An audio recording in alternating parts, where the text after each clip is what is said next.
Pemerintah Provinsi Bali kian menggencarkan vaksinasi COVID-19 pada tahap ketiga. Provinsi Bali telah menerima 76.320 dosis vaksin dan akan dialokasikan bagi tenaga kesehatan sebanyak 38.660 vial vaksin.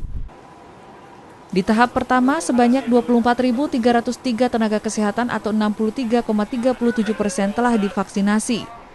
Di tahap kedua, sebanyak 1.583 atau 4,9% tenaga kesehatan telah mendapatkan vaksin.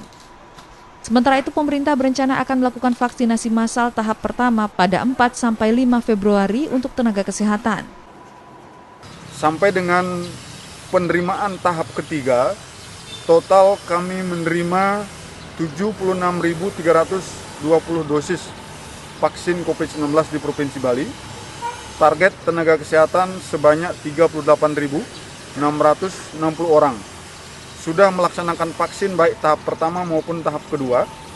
Tahap pertama dengan objek sasaran sebanyak 24.303 orang atau 63,37%. Sedangkan vaksin pada tahap kedua sebanyak 1.583 atau 4,9%.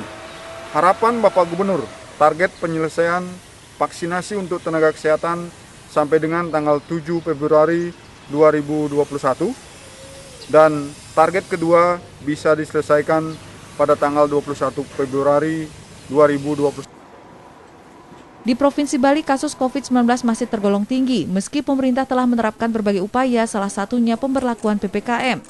Tercatat hingga 2 Februari total kasus COVID-19 di Bali sebanyak 3.463. 1.080 pasien masih dirawat di rumah sakit rujukan, 1.358 orang melakukan karantina di hotel dan tempat karantina lainnya, dan 1.025 orang tengah melakukan isolasi mandiri di rumah.